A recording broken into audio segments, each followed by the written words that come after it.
Hello, YouTube. The Nizhny Novgorod, that's in Russia, scientists have recorded signals from neurons of the brain grown in a test tube. The brain is one of the most amazing and complex organs of the human body. Its function and abilities still remain a mystery, even despite extensive research by biologists, mathematicians, physicists, engineers, and other experts. There are hundreds of laboratories in universities around the world that study completely different aspects of brain activity. Scientists from Nizhny Novgorod are also doing this, and quite successfully. Recently, they were able to establish contact with an organ from a test tube. The Russian media has found out about whether a brain grown in a laboratory can become a human one and how it will change our lives. In world practice, observations of growing prototypes of the human brain neural networks began around 1980, but in Russia, such a study was launched only in 2008. We are the first in Russia, so far the only laboratory in Nizhny Novgorod, said Irina Mukhina, director of the Institute of Fundamental Medicine, professor of the Department of Neurotechnology at the Lobachevsky National Research University.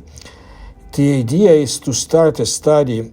Such a study appeared in 2007 after Russian scientists visited the World Congress of Physiologists, where materials and such developments were presented.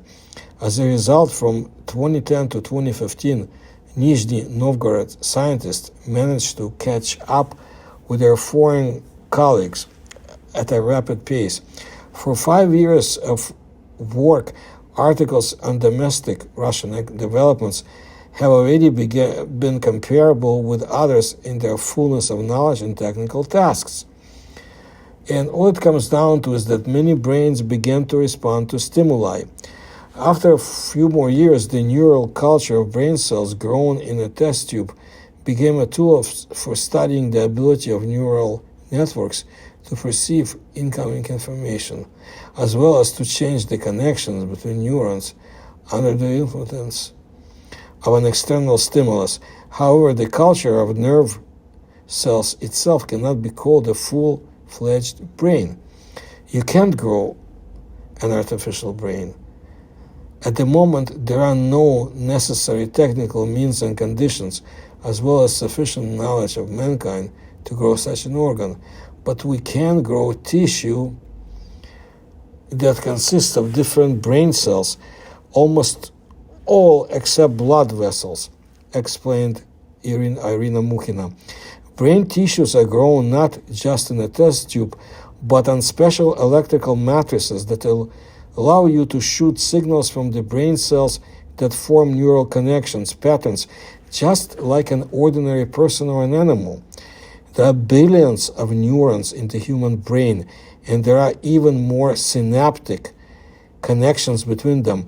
Because of such a voluminous structure, it is impossible to directly study the principle of receiving and processing information by the brain at the cellular level. That's why scientists are trying to grow something small to look there at the cellular level and see how cells work and interact with each other when some factors affect the brain. For example, temperature, changes in oxygen regime, mechanical or light effects, said the professor. Is it possible to talk to artificial brain? Unfortunately, scientists will not be able to talk to the brain from a test tube or understand its thinking without through external signs. The grown tissue has no arms, no legs, no skin, no eyes, no mouth. So how do you interact with it then? How to speak? We talk to it using impulses, and then we try to figure out whether it understood us or not. This is a unique task. It is solved not through subjective communication, but through objective, through the potentials of brain action, Irina Mukhina explained. Scientists can register the same electrical signal in this brain tissue as in a person when he thinks and processes information. Communication with the neural culture of cells occurs through the supply of an impulse and the expectation of a response. So some impulses cause responses, which means that the signal has been processed by the neural network. The fabric may not respond to other more complex signals, do not change its pattern and work as before. The lack of response usually indicates that the signal is not available to the brain tissue. It doesn't understand it. That is, it's either too weak or too complex, or other problems have affected it. Scientists will have to study all this, according to Irina Mukhina. The mini brain is useful for calculations, diagnostics, and regeneration. And something else, but I'll add it later. Nizhny Novgorod scientists have learned to grow brain tissue quite quickly, literally in a few months. It was more difficult to remove signals from the grown tissues. Each scientist has its own interest in this study. For example, from the point of view of mathematicians, on the basis of interactions between such tissues and electrodes, it is possible to develop neuromorphic intelligence that is a higher level of calculations underlying some computer systems. A lot of knowledge has been gained and experience has been accumulated in the development of such a tissue structure of mouse cells. Now we have a grant supported by the Russian Scientific Foundation, thanks to which we are starting to study the cultivation of tissues from human cells, according to the professor. The test tube brain can be used in three ways. Firstly, for the development of computer systems. Secondly, such a model is useful for regenerative medicine.